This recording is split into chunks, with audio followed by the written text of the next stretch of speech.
읽어주는 동화책 세 가지 예언을 한 지혜로운 선덕여왕.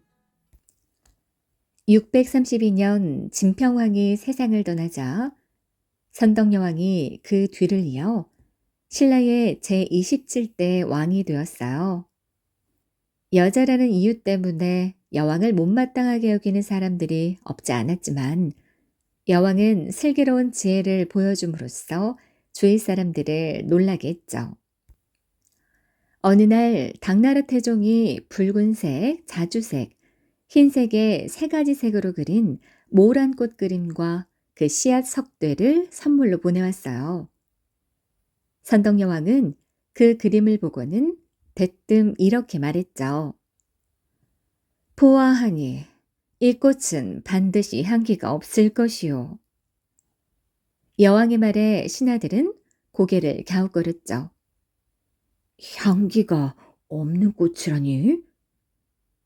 여왕이 무슨 말을 하고 있는지 감을 잡을 수가 없었어요. 선덕여왕은 사람을 시켜 그 꽃씨를 궁궐들에 심게 했죠. 봄이 되자 모란꽃이 활짝 피었어요. 탐스러운 꽃송이는 무사람들을 유혹하는 듯 했죠. 그런데 신기하게도 그 꽃은 피었다가 질 때까지 향기가 나지 않았어요.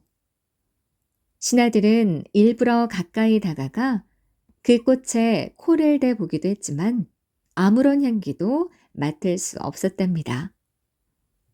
아니, 이게 어찌된 일입니까? 임금님께서 귀신이 아니고서야 어찌 싹도 나지 않은 꽃씨만 보고서 그 꽃에 향기가 없을 것임을 한눈에 알 수 있단 말이오. 신하들은 깜짝 놀랐죠. 신하들은 선덕여왕을 찾아가 아뢰었어요. 어떻게 이 꽃에 향기가 없다는 걸 아셨습니까? 선덕여왕은 빙그레 웃으며 대답했죠. 그리 놀랄 일은 아니요. 당나라에서 보내온 그림을 유심히 보니 꽃은 있는데 나비가 없었어. 그렇다면 이것은 꽃에 향기가 없다는 뜻이 아니겠소? 이런 그림을 내게 보낸 것은 당나라 황제가 내게 남편이 없는 것을 조롱하려는 것이지요.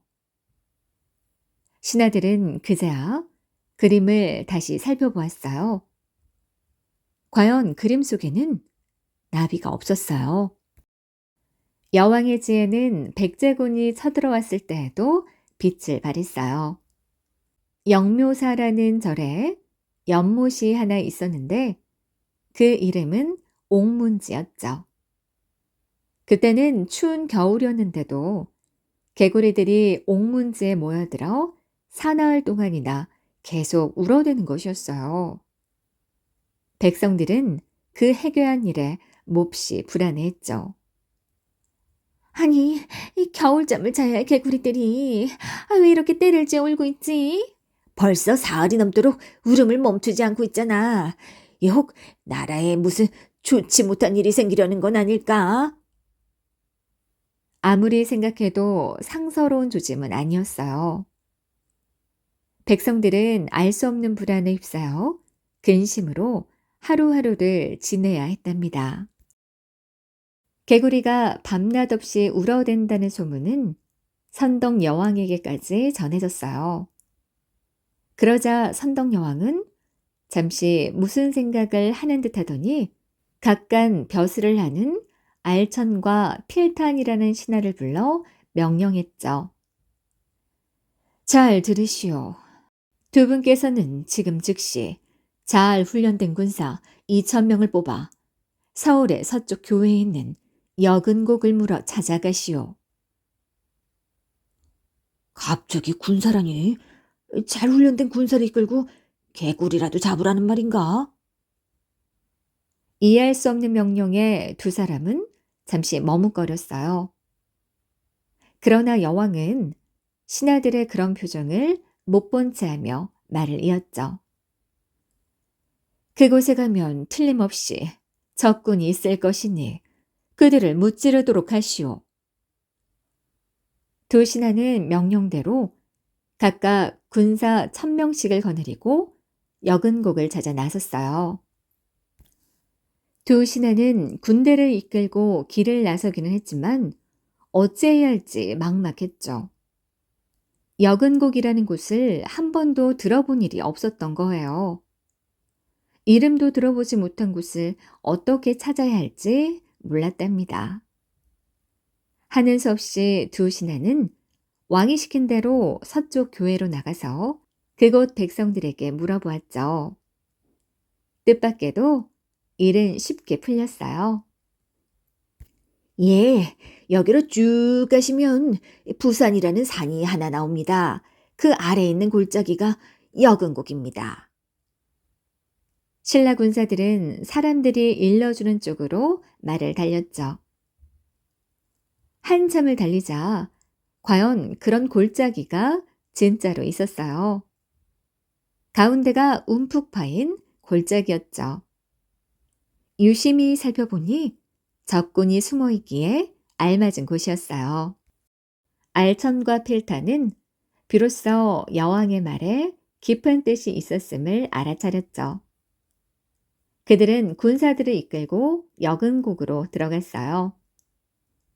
과연 여왕의 말대로 그곳에는 백제 군사 500명이 숨어 있었죠. 신라의 군대에는 곧이어 명령이 내려졌어요. 지금 적들은 골짜기에 숨어 있다. 우리 군사들을 셋으로 나누어서 골짜기 양쪽을 막고 앞에서 돌진하면 적들은 갈 곳이 없게 된다.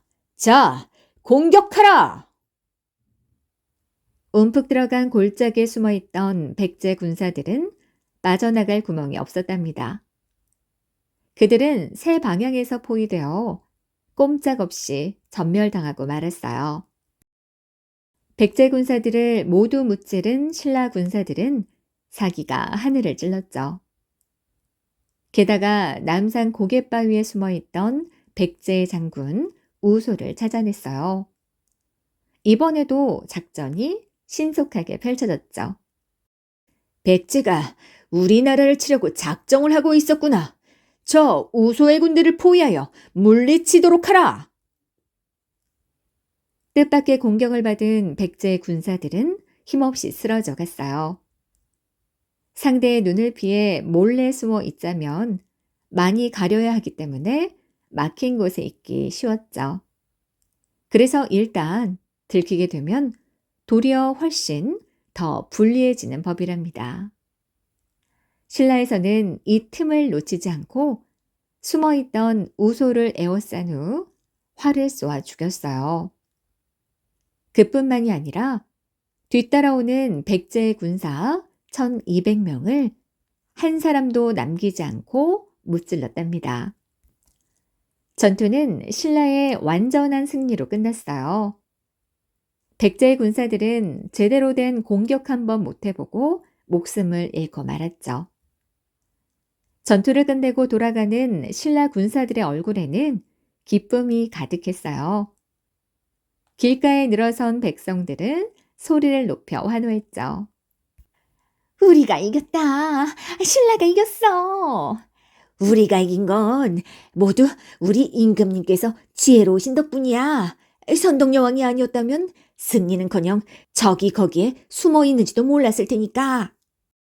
군사들이 개선하자 신하들은 선덕여왕이 어떻게 적군이 숨어 있는 곳을 미리 알 수 있었는지 궁금했죠. 신하들은 누가 먼저랄 것도 없이 여왕에게 물었어요. 여근곡에 백제 군사들이 숨어 있는 줄을 어떻게 아셨사옵니까? 개구리가 성을 내어오는 모습은 군사의 모습과 닮았고 옥문이라는 것은 여자의 깊은 속살을 뜻하며 그 빛이 흰색이요. 흰색은 동서남북의 네 방향 중에 서쪽에 해당하지 않소. 그것으로 백제 군사가 서쪽에 있다는 것을 알 수 있었소. 신하들은 여왕의 말을 듣고 감탄을 금할 수 없었어요. 그들은 여왕이 보통 사람이 아님을 다시 한번 깨달았죠. 선덕여왕의 놀라운 예언은 여기서 그치지 않았답니다. 어느 날 선덕여왕이 신하들을 불렀어요. 경들은 잘 들으시오. 내가 머지않아 세상을 떠나거든. 나를 도리천 가운데에 장사 지내 주시오. 그리고 여왕은 자신이 죽는 날짜까지 신하들에게 미리 알려주었어요. 신하들은 깜짝 놀랐죠. 병도 없이 건강한 임금이 죽음을 예언하고 있으니 당황할 수밖에요. 그러나 한편으로는 여왕의 말이 예사롭지 않게 들린 것도 사실이었어요. 그래서 신하들은 조심스럽게 물었죠. 그런데 도대체 도리천이 어디입니까? 도리천은 바로 낭산의 남쪽이요. 선덕여왕은 담담하게 말했어요.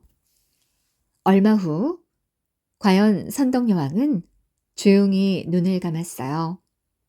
그것도 자신이 예언한 바로 그날의 말이에요.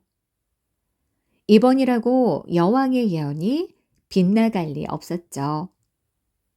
신하들은 슬픔을 참지 못하고 통곡했어요. 신하들은 며칠 동안 울음을 그치지 못하고 여왕의 죽음을 슬퍼했답니다. 그러던 중에 한 신하가 나서서 그들을 위로하며 말했어요. 여왕께서 유언하신 바가 있으니 따르도록 하십시다. 신하들은 선덕여왕이 말한 대로 낭산 남쪽에 장사를 지냈답니다. 선덕여왕이 세상을 떠나고 한참의 세월이 흘렀죠. 그때는 문무왕이 나라를 다스리고 있었어요. 문무왕은 신하들에게 명령하여 선덕여왕의 무덤이 있는 낭산 기슭에 사천왕사라는 절을 세웠답니다. 문무왕은 절을 돌아보면서 신하들에게 물었어요. 선덕여왕께서 돌아가시기 전에 하셨던 말씀이 혹시 생각나시오? 신하들은 그때의 일을 떠올렸어요. 장사를 치른 후 까맣게 잊고 있었죠. 도리천 가운데에 장사 지내라는 그 말씀 말입니까?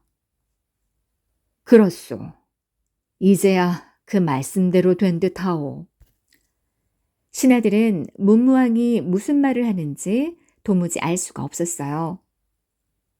문무왕은 그런 신하들에게 차분하게 설명해 주었죠. 불교 경전에 사천왕 하늘 위에 도리천이 있다고 했소. 순간 신하들은 선덕여왕의 지혜로움에 무릎을 쳤어요. 선덕여왕은 자신의 무덤 아래 사천왕사라는 절이 세워질 것을 미리 알고 있었던 거예요. 대체 어떻게 그런 일까지 미리 알 수 있었을까요? 사람들은 아무리 생각해 보아도 거기에 대해서는 전혀 알 수 없었답니다. 다만 선덕여왕이 지혜로운 임금이라는 사실만 인정할 수 있을 뿐이었죠. 뒷날 신라에는 선덕여왕의 뒤를 이어 진덕여왕이, 통일 후 신라 마렵에는 진성여왕이 등극했어요. 삼국을 통틀어 3명의 여왕을 탄생시킨 예는 신라뿐이었죠. 아니, 우리 옛 역사를 통틀어서도 여왕이 왕위에 오른 일은 전무후무한 일이었어요.